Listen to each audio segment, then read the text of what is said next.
یا ایھا النبی حسبک اللہ ومن اتبعک من المؤمنین، اے نبی آپ کے لیے اور ان مومنوں کے لیے جو آپ کے حکم پر چلتے ہیں اللہ ہی کافی ہے۔ اللہ کس کے لیے کافی ہوتا ہے؟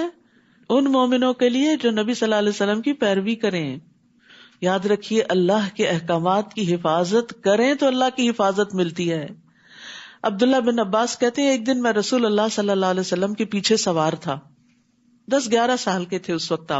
آپ نے فرمایا اے لڑکے میں تجھے چند کلمات سکھا رہا ہوں، اللہ کے احکام کی حفاظت کرو، اللہ تمہاری حفاظت کرے گا۔ چھوٹے بچوں کو بھی یہ باتیں سمجھا دینی چاہیے تاکہ بچپن سے ہی وہ اپنی نمازوں کی حفاظت کرے، اپنے روزوں کی، اپنے ذکر اذکار کی، اپنے اخلاق کی۔ اللہ کی حفاظت کرو یعنی اللہ کے احکام کی، تم اسے اپنے سامنے پاؤ گے، پھر تمہاری دعائیں قبول ہوں گی، تمہیں اللہ کی طرف سے مدد آئے گی۔ اور یاد رکھیے جو اطاعت نہیں کرتا پھر اس کے لیے حفاظت کا ذمہ بھی نہیں۔ نبی صلی اللہ علیہ وسلم نے فرمایا جان بوجھ کر نماز مت ترک کیا کرو، مت چھوڑا کرو، اس لیے کہ جو شخص جان بوجھ کر نماز چھوڑ دیتا ہے تو یقیناً اس سے اللہ کی ذمہ داری ختم ہو جاتی ہے، پھر وہ اس کو اس کے حوالے کر دیتا ہے، پھر وہ ادھر بھٹکے۔ پھر فرمایا یا ایھا النبی حرض المؤمنین علی القتال، اے نبی مسلمانوں کو قتال پر ابھاریے، اگر تم میں سے 20 صابر ہوں تو 200 پر غالب آئیں گے۔ کامیابی صبر کے ساتھ ہے، وَاعْلَمْ أَنَّ النَّصْرَ مَعَ الصَّبْرِ، اور اگر 100 ہو تو کافروں کے 1000 آدمیوں پر غالب آئیں گے، کیونکہ وہ ایسی قوم ہے جو سمجھ نہیں رکھتے۔ تو دین کی سمجھ رکھنے، اللہ کی معرفت اختیار کرنے اور اللہ تعالیٰ کے احکامات کو سمجھنے والا اللہ کی مدد پاتا ہے۔ اب اللہ نے تم سے تخفیف کر دی اور اسے معلوم ہوا کہ ابھی تم میں ضعف ہے، کمزوری ہے، لہٰذا اگر تم میں سے 100 صبر کرنے والے ہوں تو وہ 200 پہ غالب آ جائیں گے، اور اگر 1000 ہوں تو اللہ کے حکم سے 2000 پہ غالب آئیں گے، اور اللہ صبر کرنے والوں کے ساتھ ہے۔ واللہ مع الصابرین، کتنی بڑی خوشخبری ہے۔ سفر مشکل ہوتا ہے نا، جب کوئی تکلیف دینے والی بات یا کام یا چیز سامنے آتی ہے یا کوئی غم دینے والی یا خوف میں مبتلا کرنے والی، تو ہم صبر کا دامن چھوڑ دیتے ہیں اور سمجھتے ہیں کہ شاید واویلا کرنے سے مسائل حل ہو جائیں گے، جبکہ یہاں پر کیا کہا کہ صبر کرو، اللہ سے مدد مانگو، اس انرجی کو جو غم اور خوف اور دکھ پریشانی میں لگ رہی ہے اس کو دعاؤں میں کنورٹ کر لو تو اللہ کی مدد آ جائے گی۔ واللہ مع الصابرین۔ نبی کے لیے یہ مناسب نہیں کہ اس کے پاس جنگی قیدی آتے، یہاں تک کہ زمین یعنی میدان جنگ میں کافروں کو اچھی طرح قتل نہ کر دیا جاتا۔ تم دنیا کا مال چاہتے ہو جبکہ اللہ تمہارے لیے آخرت چاہتا ہے، اور اللہ ہی غالب اور حکمت والا ہے۔ اگر ایسا ہونا پہلے سے نہ لکھا جا چکا ہوتا تو جو کچھ تم نے فدیہ لیا ہے اس کی پاداش میں تمہیں بہت بڑی سزا دی جاتی۔ جو کچھ تم نے بطور غنیمت حاصل کیا ہے اسے تم کھا سکتے ہو، یہ حلال اور پاکیزہ ہے، اور اللہ سے ڈرتے رہو، اللہ یقیناً معاف کرنے والا اور رحم کرنے والا ہے۔ اے نبی جو قیدی آپ لوگوں کے قبضے میں ہیں انہیں کہیے کہ اگر اللہ نے تمہارے دلوں میں کچھ بھلائی دیکھی تو جو کچھ مال وغیرہ تم سے لیا جا چکا ہے یعنی فدیے کے طور پر، جنگ بدر میں آپ کو معلوم ہے کہ قیدیوں سے فدیہ لے کر انہیں چھوڑا گیا تھا، اور جو نہیں دے سکتے تھے ان کو 10 بچے پڑھانے کا کام دیا گیا تھا، تو ان کو بھی تسلی دی جا رہی۔ سبحان اللہ، یہ دین کے اندر کیا رحمت ہے کہ اللہ تعالیٰ چاہتا ہے کہ آخر تک لوگ ہدایت کے راستے پر آ جائیں۔ کہا کہ اگر تمہارے اندر کوئی خیر ہوئی تو تمہیں اللہ تعالیٰ اسلام کی ہدایت دے گا، اور آج جو فدیہ لیا گیا ہے اس سے بہتر عطا کرے گا اور تمہیں معاف کر دے گا، اور اللہ معاف کر دینے والا اور رحم کرنے والا ہے۔ اور اگر وہ آپ لوگوں سے خیانت کا ارادہ رکھتے ہوں تو اس سے پہلے وہ اللہ سے بھی خیانت کر چکے ہیں، جس کی سزا انہیں یہ ملی ہے کہ وہ آپ کے قبضے میں آ گئے۔ یہ آپ کے ساتھ مخالفت نہ کرتے تو آج یہاں قیدی نہ ہوتے، اور اللہ سب کچھ جاننے والا اور حکمت والا ہے۔ اور ان لوگوں میں، ان قیدیوں میں نبی صلی اللہ علیہ وسلم کے داماد ابو العاص بھی تھے، آپ کے چچا عباس بھی تھے، اور بعد میں اللہ تعالیٰ نے ان کو ہدایت دی اور خیر کثیر سے نوازا بھی۔ جو لوگ ایمان لائے اور ہجرت کی اور اللہ کی راہ میں اپنے اموال اور جانوں سے جہاد کیا، اور وہ لوگ جنہوں نے ان مہاجرین کو پناہ دی اور ان کی مدد کی، یہ سب ایک دوسرے کے ولی ہیں، دلی دوست ہیں۔ اور جو لوگ ایمان لائے لیکن ہجرت نہیں کی، ان سے وہ تمہارا ولایت کا کوئی تعلق نہیں، حتیٰ کہ وہ ہجرت کر کے آ جائیں۔ اور اگر وہ دین کے معاملے میں تم سے مدد طلب کریں تو ان کی مدد کرنا تم پر لازم ہے، مگر کسی ایسی قوم کے خلاف نہیں جن سے تمہارا معاہدہ ہو، اور جو کچھ تم کرتے ہو اللہ اسے دیکھ رہا ہے، اور جو کافر ہیں تو وہ ایک دوسرے کے وارث ہیں، اگر تم ایسا نہ کرو گے تو ملک میں فتنہ اور بڑا فساد برپا ہو جائے گا۔ یعنی جس طرح کفار ایک دوسرے کے اولیاء ہیں، تمہیں بھی مسلمانوں کی اسی طرح مدد کرنی چاہیے۔ والذین آمنوا وہاجروا وجاہدوا فی سبیل اللہ والذین آووا ونصروا اولئک ھم المؤمنون حقا لہم مغفرۃ ورزق کریم۔ اور جو لوگ ایمان لائے یعنی نبی صلی اللہ علیہ وسلم پر، اور ہجرت کی آپ کے ساتھ مدینہ کی طرف، اور اللہ کی راہ میں جہاد کیا جیسے جنگ بدر کے موقع پر، اور جن لوگوں نے انہیں پناہ دی یعنی انصار، اور ان کی مدد کی مدینہ والے، یہی لوگ حقیقی مومن ہیں، ان کے لیے بخشش اور عزت کا رزق ہے۔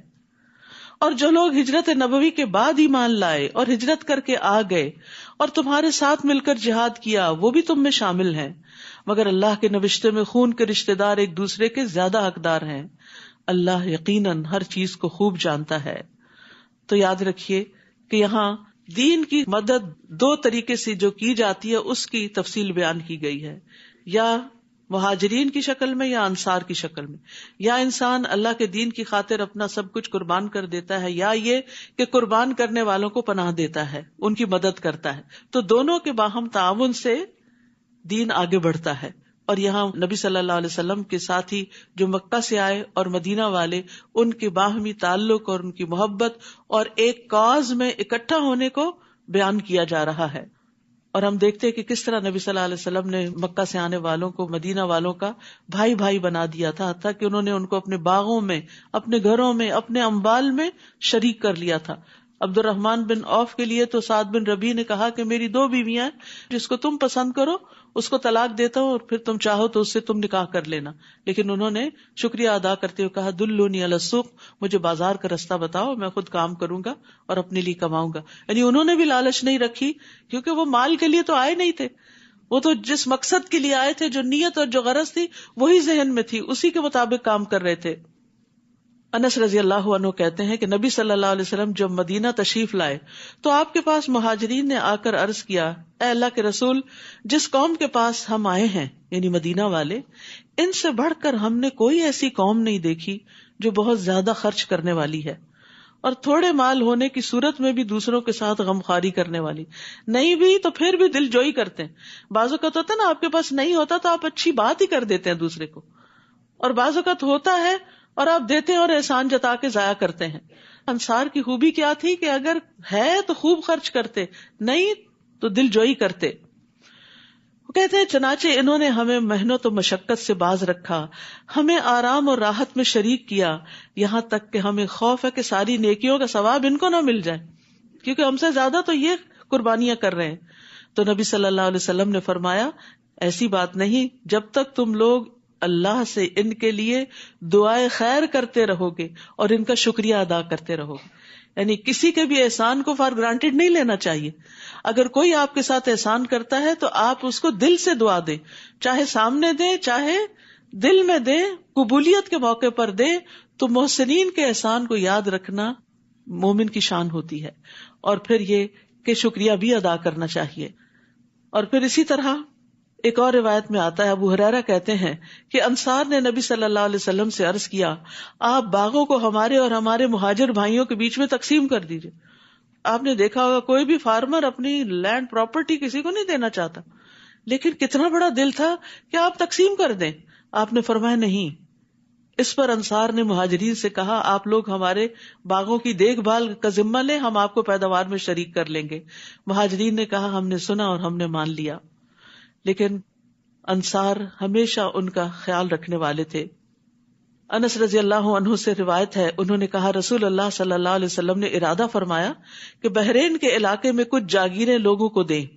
انصار نے مشورہ دیا کہ آپ ایسا نہ کریں، یہاں تک کہ ہمارے مہاجرین بھائیوں کو بھی جاگیریں دیں جیسا کہ آپ ہمیں دیں گے۔ ان کو دے رہے تھے آپ، اور انہوں نے کہا کہ نہیں، ہم اس وقت تک نہیں لیں گے جب تک ان کو نہیں ملے گا۔ یہ کیسا دل ہوتا ہے، اور یہ وسعت کب آتی ہے؟ جب پتا ہوتا ہے کہ ہر چیز کا اجر اللہ سے ملنے والا ہے، اور اس کا صرف پتہ ہی نہیں ہوتا، یقین بھی ہوتا ہے۔ تو جو شخص اللہ پہ بھروسہ کرتا ہے، اللہ سے اجر کی توقع رکھتا ہے، اس کے دل سے دنیا کے مال کی لالچ نکل جاتی ہے اور سمجھتا ہے اللہ کا دیا ہوا ہے، اور اللہ تعالیٰ نے اگر آج دیا تو وہ کل بھی دے گا. تو اگر ہم نے کسی کو دیا تو کمی تھوڑی آ جائے گی. آپ صلی اللہ علیہ وسلم نے فرمایا ان قریب تم دیکھو گے کہ لوگوں کو تم پر ترجیح دی جائے گی، ایسے حالات میں میری ملاقات تک صبر کرنا، بے چین نہ ہونا. سورۃ التوبہ. اعوذ باللہ من الشیطان الرجیم. براءۃ من اللہ ورسولہ الی الذین عاہدتم من المشرکین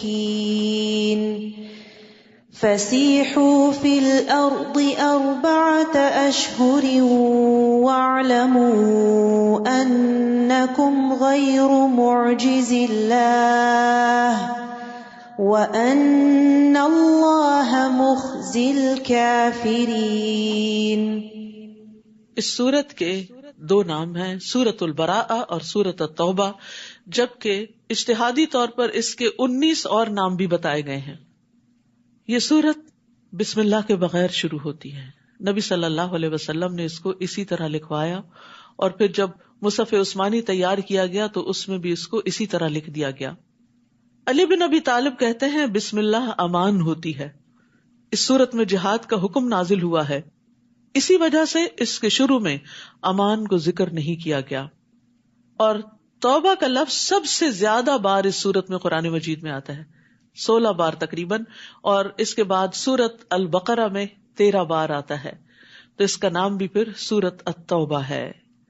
سورت الانفال جنگ بدر کے بعد نازل ہوئی، جو مدینہ کی ابتدائی صورتوں میں سے ہے، اور یہ بھی مدنی صورت ہی ہے. یہ آخری جنگ تبوک کے بعد اور کچھ اس دوران نازل ہوئی، تو ایک ابتدا ہے اور ایک انتہا ہے، اور دونوں کا مضمون باہم ملتا جلتا ہے. دونوں میں غزوات سے متعلق زیادہ تر احکامات ہیں، اور اس کے علاوہ بھی اصلاح اور تزکیہ اور تربیہ کی بہت سی باتیں ہیں. براءۃ من اللہ ورسولہ الی الذین عاہدتم من المشرکین. جن مشرکوں سے تم نے معاہدے کر رکھے تھے، اب اللہ اور اس کا رسول ایسے معاہدوں سے دستبردار ہوتے ہیں. یعنی جن سے جنگ نہ کرنے کا معاہدہ تھا، اب وہ معاہدے ختم کیے جا رہے ہیں، کیونکہ نبی صلی اللہ علیہ وسلم آخری نبی تھے، آپ کے ذریعے دین کو مکمل کرنا تھا. اور اب جو آپ کے مخالفین تھے، جو آپ کے معاندین تھے، ان کو وارننگ دی جا رہی ہے کہ اب اپنا مستقبل تم سوچ لو. اگر تم نے نبی کا ساتھ نہیں دیا تو پھر تمہارے لیے یہاں کوئی ٹھکانہ نہیں. اور اے مشرکین، تم زمین میں 4 ماہ چل پھر لو، مہلت دی جا رہی ہے، خوب اچھی طرح غور و فکر کرو، سوچو، اور پھر یہ جان لو کہ تم اللہ کو عاجز نہیں کر سکتے، اور اللہ یقیناً کافروں کو رسوا کرنے والا ہے. اور یہ اللہ اور اس کے رسول کی طرف سے حج اکبر یعنی عرفہ کے دن تمام لوگوں کے لیے اعلان کیا جاتا ہے کہ اللہ اور اس کا رسول مشرکوں سے بری الذمہ ہیں.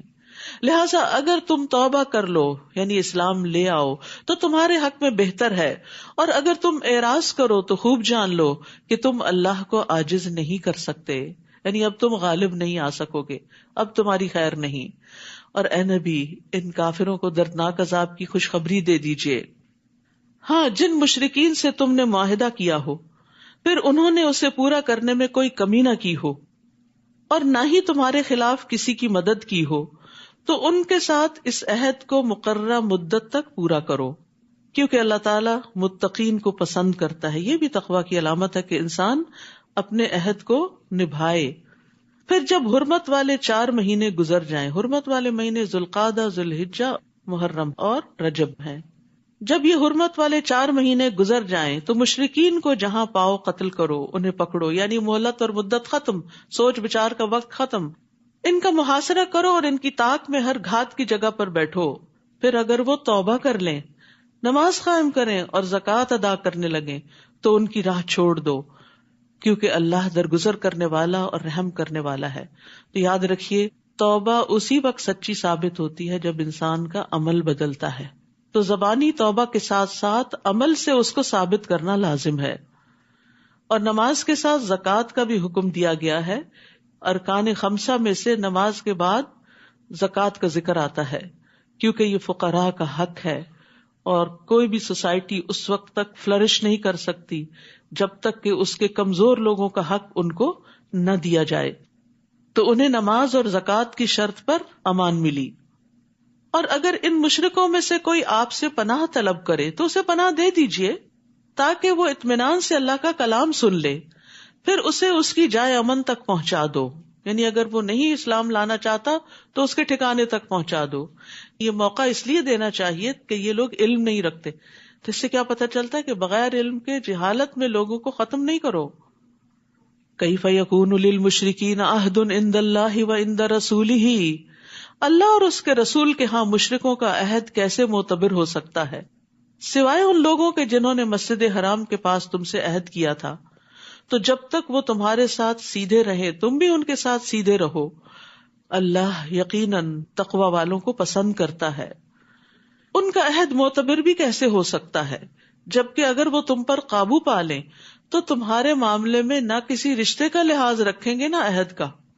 یعنی وہ تو تمہارے ساتھ اس طرح کی بدسلوکی کرتے ہیں، وہ باتوں سے ہی تمہیں خوش کرتے ہیں جبکہ ان کے دل وہ بات تسلیم نہیں کرتے اور ان میں سے اکثر بد عہد ہی ہیں. انہوں نے اللہ کی آیات کو تھوڑی سی قیمت پر بیچ دیا، پھر لوگوں کو اللہ کی راہ سے روک دیا. یعنی دنیاوی فائدوں کی خاطر دین کو قبول نہیں کیا اور لوگوں کو بھی اس سے روکا. انہم ساء ما کانوا یعملون، بہت برے ہیں وہ کام جو وہ کر رہے ہیں. یعنی تم ان کے ساتھ اب یہ سختی کا معاملہ کرنے سے کیوں ڈر رہے ہو؟ وہ کسی مومن کے معاملے میں نہ کسی قرابت کا لحاظ رکھتے ہیں نہ عہد کا. یعنی وہ تو تم سے دشمنی ہی رکھتے ہیں، اور یہی لوگ شرارتوں میں حد سے بڑھے ہوئے ہیں. ہاں اگر یہ توبہ کر لیں، نماز قائم کریں اور زکوٰۃ ادا کرنے لگیں تو وہ تمہارے دینی بھائی ہیں. اخوت اسلامی کی بنیادیں بھی یہی ہیں. صرف زبانی بات کرنا کافی نہیں، عمل کر کے دکھانا ضروری ہے. اور ہم اپنے احکام کو ان لوگوں کے لیے تفصیل سے بیان کرتے ہیں جو علم رکھتے ہیں. اور اگر وہ معاہدہ کرنے کے بعد اپنی قسمیں توڑ دیں اور دین میں تانا زنی کرے، برا بھلا کہیں، تو کفر کے ان علمبرداروں سے جنگ کرو. ان کی قسموں کا کچھ اعتبار نہیں، اس لیے جنگ کرو کہ یہ باز آ جائیں. یعنی ان کو ان کے شر سے روکنے کے لیے. کیا تم ایسے لوگوں سے نہ لڑو گے جنہوں نے اپنی قسمیں توڑی اور انہوں نے ہی رسول کو مکہ سے نکال دینے کا قصد کر رکھا تھا، اور لڑائی کی ابتدا بھی انہوں نے کی، یعنی ہجرت انہی کی وجہ سے کرنی پڑی، اور پھر بدر کے میدان تک وہ پہنچے جو مدینہ کے قریب تھا. آپ صلی اللہ علیہ وسلم مکہ پر حملہ آور ہونے نہیں گئے تھے. کیا تم ان سے ڈرتے ہو؟ حالانکہ اللہ اس بات کا زیادہ حق رکھتا ہے کہ تم اس سے ڈرو اگر تم مومن ہو. تو یاد رکھیے، خوف، خشیت اور رہبت صرف اللہ سے ہونی چاہیے. فلا تخشوا الناس واخشونی، لوگوں سے نہ ڈرو، صرف مجھ سے ڈرو. تو جو اللہ سے ڈرتا ہے نا، اللہ تعالیٰ اس کے معاملات درست کر دیتا ہے، پھر اس کے دل سے لوگوں کا خوف بھی نکل جاتا ہے. اور جو لوگوں سے ڈر کے لوگوں سے ہی بنانے کی فکر کرتا ہے اور اللہ کو ناراض کر لیتا ہے تو لوگ بھی راضی نہیں ہوتے اور اللہ بھی ناراض ہوتا ہے، اور پھر انسان کہیں کا بھی نہیں رہتا. اسی لیے بار بار کہا وَإِيَّايَ فَاتَّقُونِ وَإِيَّايَ فَارْهَبُونَ. کیا مطلب ہے اللہ سے ڈرنے کا؟ نبی صلی اللہ علیہ وسلم نے فرمایا، تم اللہ سے اس طرح ڈرو گویا تم اللہ کو دیکھ رہے ہو. اگر یہ مرتبہ حاصل نہ ہو تو کم از کم اتنا یقین رکھو کہ بے شک اللہ تم کو دیکھ رہا ہے. یعنی ہر جگہ اللہ کے دیکھنے کا یقین ہو تمہارے اندر. اور اللہ کی خشیت کا فائدہ یہ ہوتا ہے، وَمَن يُطِعِ اللَّهَ وَرَسُولَهُ وَيَخْشَ اللَّهَ وَيَتَّقْهِ فَأُولَٰئِكَ هُمُ الْفَائِزُونَ. جو شخص اللہ اور اس کے رسول کی اطاعت کرے اور اللہ سے ڈرے اور اس سے تقوی اختیار کرے تو یہی لوگ کامیاب ہیں. اللہ کی خشیت کامیابی کی کنجی ہے. ان الذین یخشون ربهم بالغیب لهم مغفرۃ واجر کبیر. یقیناً جو لوگ اپنے رب سے بن دیکھے ڈرتے ہیں ان کے لیے بخشش اور بڑا اجر ہے.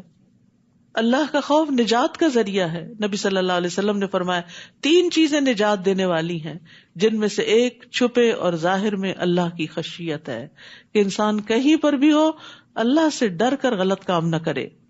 تم ان سے جنگ کرو، اللہ انہیں تمہارے ہاتھوں سزا دے گا، انہیں رسوا کرے گا، تمہیں ان پر مدد دے گا اور مسلمانوں کے سینوں کی جلن مٹا کر ان کو ٹھنڈا کر دے گا اور ان کے دلوں کا غصہ دور کر دے گا، اور اللہ جسے چاہے گا توبہ کی توفیق بھی دے دے گا. اللہ سب کچھ جاننے والا اور حکمت والا ہے. کیا تم نے یہ سمجھ رکھا ہے کہ تمہیں یوں ہی چھوڑ دیا جائے گا؟ جبکہ اللہ نے ابھی تک یہی معلوم نہیں کیا کہ تم میں سے کن لوگوں نے جہاد کیا اور اللہ اور اس کے رسول اور مومنوں کے سوا کسی کو اپنا دلی دوست نہیں بنایا، اور جو کچھ تم کرتے ہو اللہ اس سے خوب واقف ہے. یعنی اللہ سبحانہ تعالیٰ وقتاً فوقتاً تم پر امتحان ڈالے گا تاکہ تمہارا اخلاص نکھر کر سامنے آ جائے. مشرکوں کا یہ کام نہیں کہ وہ اللہ کی مسجدوں کو آباد کریں، یعنی اب تک بیت اللہ کے متولی یہ مشرکین مکہ ہی تھے، لیکن اب وقت آ گیا کہ یہ سیادت قیادت ان کے ہاتھ سے لے لی جائے. وہ تو خود اپنے آپ پر کفر کی شہادت دے رہے ہیں. یہی لوگ ہیں جن کے سب اعمال ضائع ہو گئے، مسجد کی خدمت، پانی پلانا، نجابت، حجابت، سب کچھ، اور وہ ہمیشہ دوزخ میں رہیں گے. اللہ کی مساجد کو آباد کرنا تو اس کا کام ہے جو اللہ پر اور آخرت کے دن پر ایمان لائے، نماز قائم کرے، زکوٰۃ ادا کرے اور اللہ کے سوا کسی سے نہ ڈرے. امید ہے کہ ایسے ہی لوگ ہدایت یافتہ ہوں گے. تو یاد رکھیے مسجدوں کی آبادی بھی جبھی فائدہ دیتی ہے جب انسان عمل کرتا ہے، نماز ادا کرتا ہے. مسجد کو صرف چندہ دے دینا کافی نہیں، مسجد میں آ کے صرف صفائی کر لینا یا خوشبو لگا کے چلے جانا ہی کافی نہیں، یا پھر دیواروں پہ نقش و نگار کا اہتمام کرنا ہی کافی نہیں. مسجدوں کی آبادی صرف صفائی سے، صرف ڈرائنگز اور پینٹنگ سے نہیں ہوتی. مسجدوں کی آبادی نمازیں ادا کرنے سے ہوتی ہے، وہاں تعلیم کے حلقے کرنے سے ہوتی ہے. تو یہ مسلمانوں کی اجتماعی ذمہ داری ہوتی ہے کہ وہ مسجدیں آباد رکھیں، انہیں ویران ہونے سے بچائیں. وہ اللہ کا گھر ہیں، ہم اپنے گھروں کو چاہتے ہیں آباد رہیں، تو کیا اللہ کا گھر آباد نہیں کریں گے؟ سارا وقت اپنے گھر میں رہیں گے؟ نہیں، اللہ کے گھروں میں مستقل طور پر حاضری ایک دینی فریضہ ہے. مردوں کی نماز جماعتی سے ہوتی ہے، الا یہ کہ کوئی مجبوری ہو. تو یہاں پر اللہ سبحانہ تعالیٰ نے واضح کر دیا کہ مسجدوں کو آباد کرنے والے لوگ کون ہوتے ہیں، اور اس میں ایک خاص چیز بھی بتائی کہ صرف اللہ سے ڈرتے ہیں، کیونکہ مسجد آباد کرنے کے راستے میں بھی طرح طرح کے خوف ہوتے ہیں. جب انسان اللہ سے ڈرتا ہے تو پھر ہر قیمت پہ مسجد میں پہنچتا ہے. کیا تم نے حاجیوں کو پانی پلانے اور مسجد حرام کو آباد کرنے کو اس شخص کے کام کے برابر بنا دیا جو اللہ پر اور آخرت کے دن پر ایمان لائے اور اللہ کی راہ میں جہاد کرے؟ اللہ کے نزدیک یہ برابر نہیں ہو سکتے، اور اللہ ظالموں کو سیدھی راہ نہیں دکھاتا. یعنی حاجیوں کو پانی پلانا، کل ہم نے پڑھا تھا کہ پانی پلانے کا بہت بڑا اجر ہے، بلا شبہ نیکی کا بہت بڑا کام ہے، لیکن اس سے بھی بڑا کام بتایا جا رہا ہے، اور وہ کیا ہے؟ اللہ اور آخرت پر ایمان کے ساتھ اللہ کی راہ میں سخت محنت کرنا. تو صرف نیکی کے کاموں میں غریبوں کو کھانا کھلانا اور پانی پلانا ہی نہیں، اور صرف مسجد کی صفائی ستھرائی ہی نیکی نہیں، بلکہ اس سے آگے بڑھ کر ایمان کی ترقی اور اللہ کے راہ میں کوشش، یہ بہت ضروری ہے.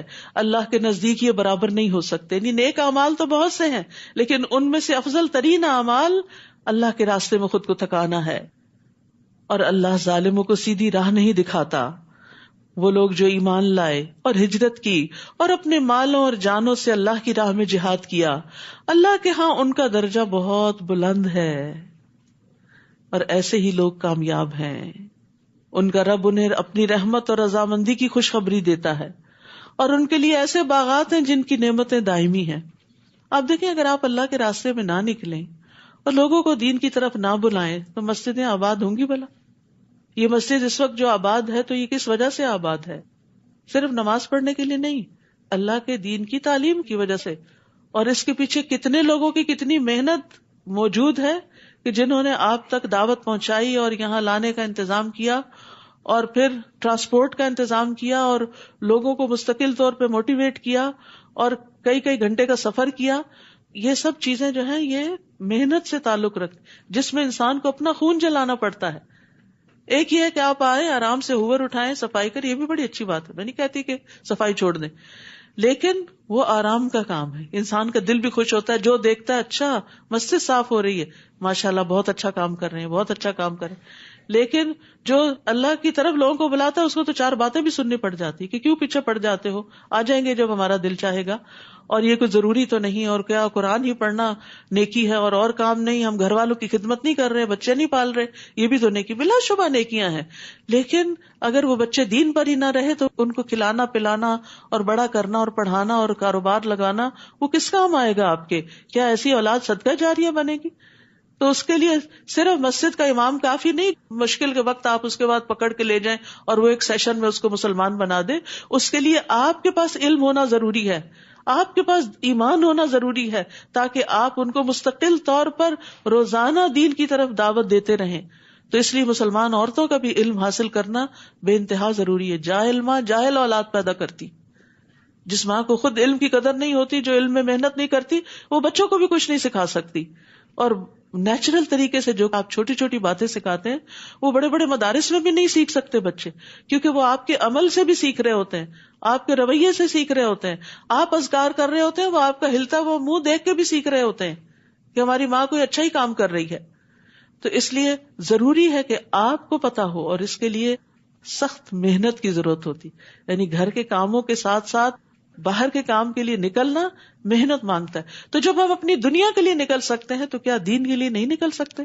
تو یہ افضل درجے کا کام ہے. ایک ایک قدم پر درجے بلند ہوتے ہیں، اور فرشتے اپنے پر بچھاتے ہیں، اور فرشتے ڈھانپ لیتے ہیں، اور آپ کا ذکر اللہ کے پاس ہوتا ہے.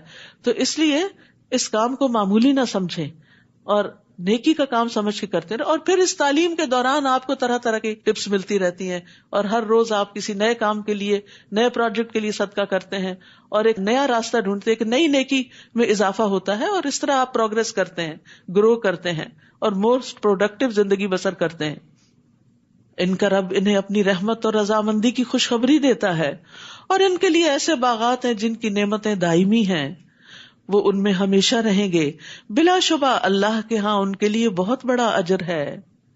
اے ایمان والو، اگر تمہارے باپ اور تمہارے بھائی ایمان کے مقابلے میں کفر کو پسند کریں تو انہیں بھی اپنا دوست مت بناؤ، اور تم میں سے جو شخص انہیں اپنا دوست بنائے تو ایسے ہی لوگ ظالم ہیں.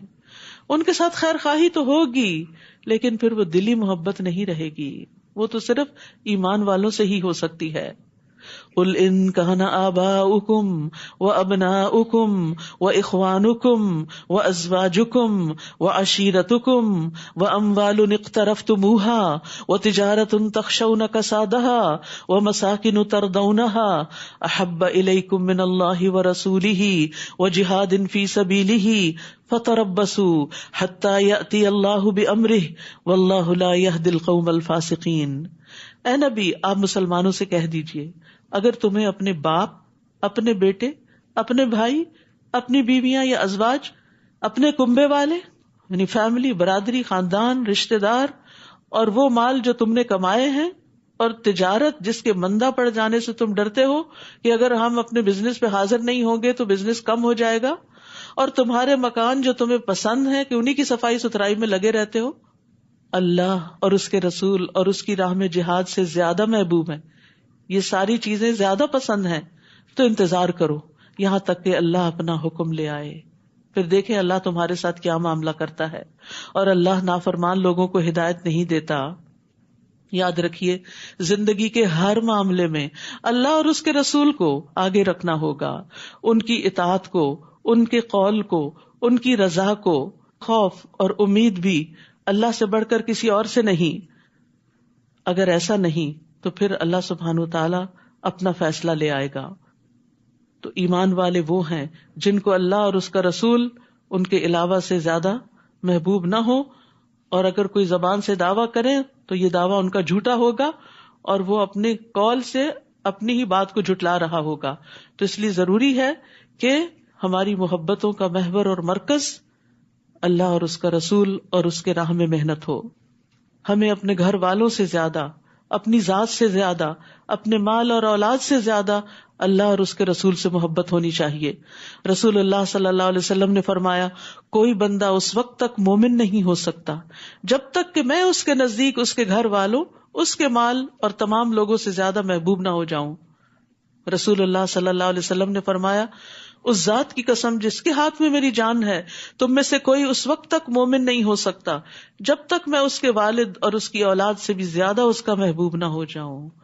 ماں باپ کتنے پیارے ہوتے ہیں، بچے کتنے پیارے ہوتے ہیں، انسان سب کچھ انہی کے لیے قربان کر دیتا ہے، لیکن اللہ اور اس کا رسول ان سے بھی آگے ہونے چاہیے.